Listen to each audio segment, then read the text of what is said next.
Colonisation 4. Deux thèmes aujourd'hui pour compléter ce phénomène, l'esclavage et le commerce triangulaire. Est-ce que je vous couvre là? Vous voyez? Ok. Alors que l'esclavage, c'était un phénomène important relié à la colonisation de l'Amérique. Un phénomène qui ne donne pas, qui ne fait pas honneur à notre civilisation occidentale, on peut le dire clairement. On fait un pas en arrière. L'esclavage à l'Antiquité et au Moyen-Âge. Bon, à l'Antiquité, est-ce qu'il existait l'esclavage? Oui. Oui, partout. Toutes les civilisations que nous avons étudiées avaient des esclaves. D'accord? En Mésopotamie, il y avait des esclaves, l'Égypte avait des esclaves, la Grèce avait des esclaves.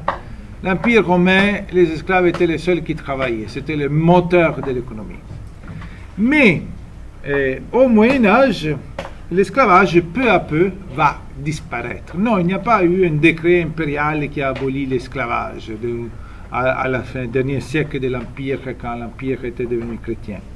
C'était vraiment pendant le Moyen-Âge. Peu à peu, l'influence du christianisme est telle que les chefs, les rois, les souverains reconnaissent une certaine dignité humaine, et donc on dit on ne pourra jamais considérer un humain propriété d'un autre humain.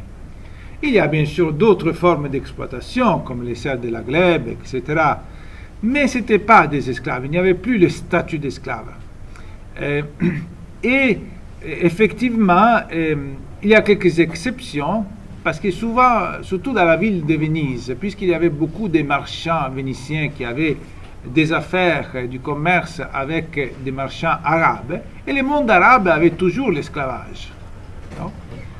Donc, l'esclavage était presque complètement disparu. C'était plutôt des exceptions. Deuxième mot-clé, l'esclavage à la modernité. Mais à la modernité, cette époque suivie par la découverte de l'Amérique, l'esclavage revient en force. Non, il n'y a pas d'esclaves en Europe. L'esclavage concerne l'Amérique. C'est en Amérique qu'on a des esclaves. Et ces esclaves-là, ce sont seulement des Noirs. D'accord? Qu'est-ce qui s'est passé? On l'a déjà mentionné au dernier cours. C'est que les pays qui colonisent ont besoin de main-d'œuvre. Nous avons vu les Portugais et les Espagnols. D'abord, ils exploitent le travail des Amérindiens. Mais les Amérindiens sont décimés par les maladies. Les Amérindiens sont fragiles, d'accord? Et donc, il se crée en Amérique, dans les colonies, se crée un besoin de main-d'œuvre. Et alors, où est-ce qu'on ira à chercher cette main-d'œuvre? On ira en Afrique. Pourquoi? Parce que ce sont les Portugais, on l'a dit en premier, qui étaient en contact avec les marchands africains. Mais en Afrique, l'esclavage a toujours existé. Et c'était une forme d'esclavage particulier, un esclavage par dette. D'accord? Ce n'était pas un esclavage par guerre, comme ça avait été dans l'ancien monde, d'accord, dans l'Antiquité. C'est-à-dire que si quelqu'un devait payer un montant et n'avait pas l'argent pour pouvoir le faire, le créditeur allait et lui a confisqué un enfant, 2 enfants, 3 enfants, et il les vendait comme esclaves pour récupérer son argent. Donc il existait minoritaire, on ne sait pas combien, 10-20% de la population qui étaient des esclaves. Or, les Portugais commencent, les Espagnols suivent, vont en Afrique et ils cherchent des esclaves. Ils vont les vendre, acheter en Afrique et les vendre en Amérique. Plus tard, les autres pays vont suivre, mais au XVIIIe siècle, tournant entre le XVIIe et le XVIIIe siècle, il y avait un tel besoin de main-d'œuvre en Amérique, un tel besoin d'esclaves, que les marchands africains épuisent toutes leurs ressources, ils n'en ont plus. Et alors, qu'est-ce qu'ils font? Certains gens avides qui veulent gagner beaucoup d'argent, ils vont à l'intérieur de l'Afrique, et les Européens n'allaient jamais à l'intérieur. Les Européens restaient toujours sur la côte. L'Afrique, c'était impénétrable. Le même phénomène des systèmes immunitaires fragiles que les Amérindiens avaient en contact avec les Blancs avaient un système immunitaire fragile pour l'Afrique. S'ils s'installaient et restaient longtemps en Afrique, ils tombaient malades, d'accord, beaucoup ils mouraient. Donc les Blancs n'allaient pas à l'intérieur du continent. Mais des Noirs vont à l'intérieur du Noir pour capturer tous les habitants de certains villages, ils les ramènent sur la côte et là, ils vont les vendre comme esclaves. Donc, une situation qui s'empire de plus en plus. Où est-ce qu'ils travaillent, ces esclaves, en Amérique? Surtout dans des grandes plantations. La canne à sucre et puis le coton. D'accord? La canne à sucre et le coton. Et aussi sont exploités dans le travail des mines. Les mines d'or, d'argent et d'autres minéraux qui se trouvent en Amérique du Sud. C'était le deuxième mot-clé. Oui, des questions? Béatrice. Les esclaves, ils travaillent où? Alors, dans des plantations de canne à sucre, c'est la principale, des cotons et dans des mines. Alexandra.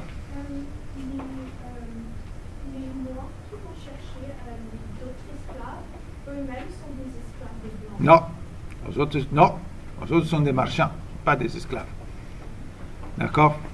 Oui, c'est terrible le fait que les Blancs exploitent l'esclavage noir. Mais, pour raconter toute l'histoire, c'était des Noirs qui allaient capturer d'autres Noirs pour les vendre comme esclaves. D'accord? Donc, ces marchands noirs sont responsables au même titre que les Blancs qui les achetaient. Peut-être même pire, parce qu'ils les capturaient. Oui, Zi. Vous avez dit qu'il y a combien de pourcentage des Noirs qui sont esclaves? C'était une minorité, d'accord? C'est pas comme en Grèce que 50% de la population était esclave. C'était 10-20% de la population africaine qui était des esclaves. Donc c'était minoritaire. Les pays esclavagistes, qui a profité de cette main-d'œuvre à bas prix? Jusqu'à la fin de 1600, le commerce des esclaves, ça a été monopole des Espagnols et des Portugais. Mais vous savez, en 1600, 1607, nous l'avons dit la dernière fois, il y a eu la colonisation en Virginie. Les Britanniques commencent à s'installer en Amérique. Et donc, les Britanniques et aussi les Français et aussi les Hollandais vont s'acheter des esclaves. Hein? Ok. La première cargaison d'esclaves documentée qui arrive en Virginie, à Jamestown, le village de John Smith, est arrivée en 1619. Or, comment les gens voyaient ce commerce des esclaves? Au XVIIIe siècle, il y a une mentalité, une courant de pensée qui se répand en Europe, très influent, qui s'appelle la philosophie des Lumières, dont on en parlera plus en détail dans quelques cours, qui avait tendance à justifier l'esclavage. D'accord? Qu'il y avait certains penseurs qui disaient « Ah, les Noirs sont nés pour travailler pour les Blancs ». Donc, il y avait une certaine légitimation culturelle. D'accord? Mais il y a toujours eu des gens qui se sont opposés. En particulier, ce sont les églises catholiques et les églises protestantes, se sont opposées et ont fait beaucoup de pression pour que, en Europe, on fasse des lois pour interdire l'esclavage. Et l'Espagne a été un des premiers pays à interdire l'esclavage. Mais nous savons qu'elle était une des caractéristiques importantes de la colonisation espagnole. Qu'en Espagne, on faisait des lois que les colons en Amérique ne respectaient pas, d'accord, qu'ils ignoraient carrément. Donc, et même à l'intérieur des églises, quand même, c'était pas si uniforme que ça, d'accord, qu'il y avait des prêtres, ou il y avait même des communautés chrétiennes et protestantes qui justifiaient l'esclavage, même si c'était minoritaire. Il y avait certains qui justifiaient l'esclavage, même en disant on leur donne la possibilité à ces Noirs-là de devenir chrétiens. Mais en gros, les églises chrétiennes s'opposent à l'esclavage. Et en effet, c'est de là qui viendra une mentalité qui va évoluer jusqu'au 19e siècle et qui amènera à l'abolition. Mais on en parlera de ceci plus tard.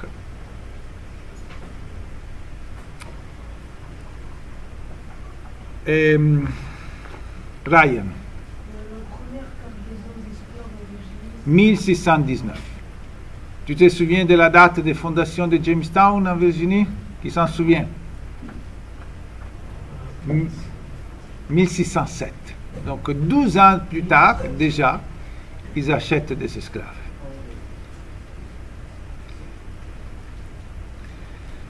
Est-ce qu'au Canada, ici sans le prendre en note, est-ce qu'au Canada il y a eu beaucoup d'esclaves? Est-ce qu'il y a eu des esclaves? Il y en a eu quelques-uns. D'accord, mais pas massivement. Pourquoi pas massivement? Oui. Oui, parce qu'il n'y avait pas de grandes extensions de terres à faire travailler.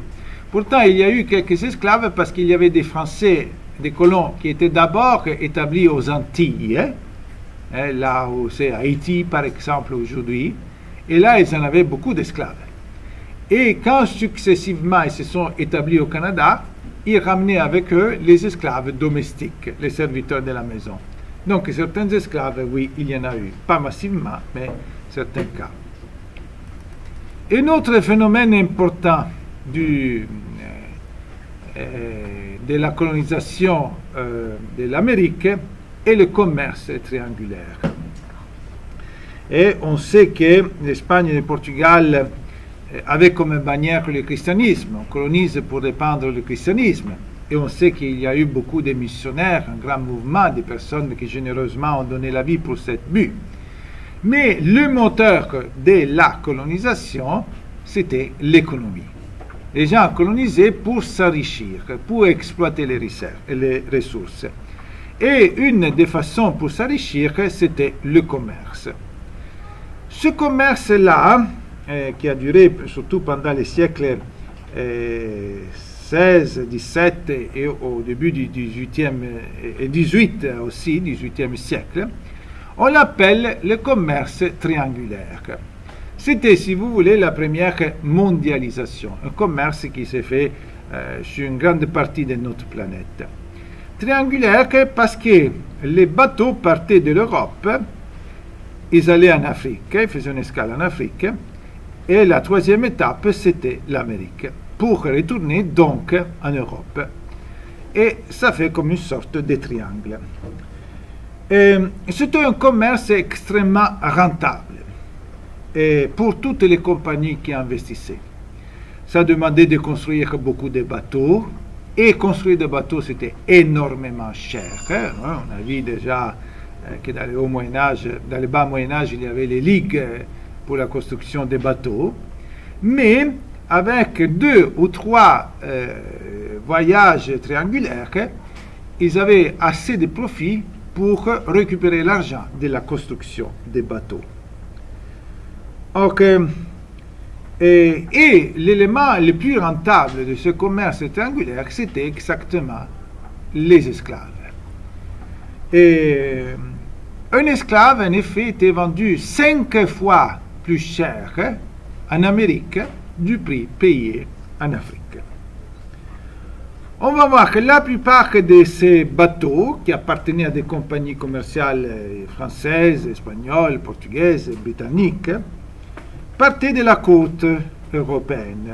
Les plus grands ports pour ce type de commerce, c'était Bristol, Liverpool, en Angleterre. En France, Le Havre, Bordeaux, La Rochelle. Je répète pour ceux qui veulent tout marquer. Bristol, Liverpool. Et en France, Le Havre, Bordeaux, La Rochelle. Et ils faisaient un premier voyage vers l'Afrique, mais ils chargeaient aussi de la marchandise à vendre en Amérique. Or, d'après vous, on y va un peu à partir de ce qu'on sait déjà par intuition. Quels étaient les produits que les Européens vendaient aux autres continents? Yeda. L'or, non. L'or, non. C'est... les Américains, right? Non, les Européens vendaient. Ah, les épices? Non, non. Les épices, non. Ça. Oui. Des bateaux. Bon, des bateaux, mais encore, oui, des bateaux, mais puis, si. Oui, chaudron, de la quincaillerie. Tout ce qui était fer était produit en Europe, de la quincaillerie. Puis encore, en quoi ils étaient bons, les Européens? Ryan. Les armes, bravo, les armes étaient produites en Europe. Et avec les armes, la poudre à canon, pour les canons et les fusils. Un autre, les vêtements, d'accord, les tissus. Donc, ces bateaux étaient chargés en Europe de poudre à canon, armes, tissus et quincaillerie. Bon, nous en vendions un peu en Afrique, mais c'était là qu'on remplissait les bateaux. On remplissait les bateaux d'esclaves. En Afrique, on remplissait les bateaux d'esclaves. Il y avait d'autres produits africains, mais 90% c'était des esclaves. Et puis, troisième étape, les esclaves allaient vers l'Amérique. Et là, bon, on vendait tout et on recherchait les bateaux des produits américains. Quels sont les produits américains? Facile, oui. La canne à sucre. Le maïs, on l'a cultivé en Europe, d'accord? Donc on ne les transportait pas. Oui. Le coton, bravo. Et, oui. Le café, bravo. Il en manque un. Oui, quoi? Non, quelque chose. Le tabac. Oui, la fourrure aussi, c'était principal pour le Canada. Mais dans l'ensemble intercontinental, la fourrure a un poids relatif. Tu comprends? Pour le Canada, oui, c'était fondamental, cet élément.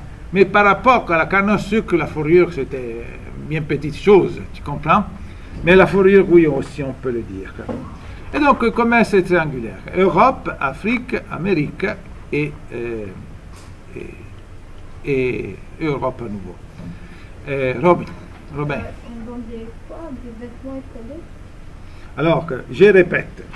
L'Europe vend de la poudre à canon, des armes, du tissu et surtout de la quincaillerie. Casseroles, haches, marteaux, clous. Les Africains vendent surtout des esclaves. Et les colons américains vendent surtout du sucre, du café, du coton, du tabac. Et le Canada et le nord de l'Amérique vendent aussi de la fourrure. Alexandra. Plus fort, s'il te plaît. Ce sont les ports européens où il y a le plus de ces bateaux qui font le commerce triangulaire. Et Anaf. Alors que les siècles du commerce triangulaire, je dirais surtout 17, 18 et jusqu'au 19e siècle. Oui.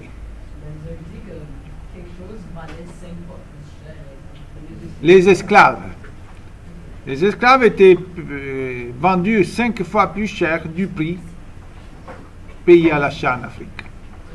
Donc c'était rentable. Mais on va voir aussi pourquoi c'était 5 fois plus cher. On va le voir que maintenant, tout de suite. Conditions inhumaines. Évidemment, je me réfère aux conditions des esclaves, mais surtout les voyages et la traversée de l'Atlantique que les esclaves faisaient.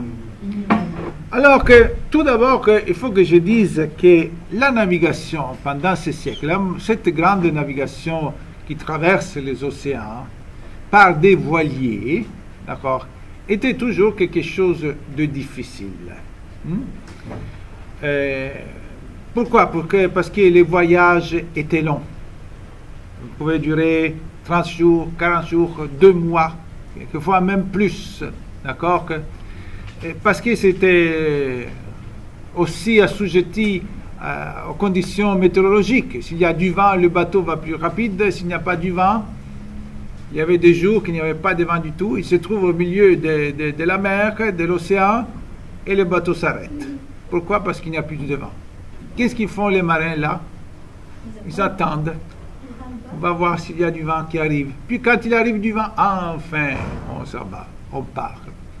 Puis, ils n'avaient pas des façons pour conserver la nourriture.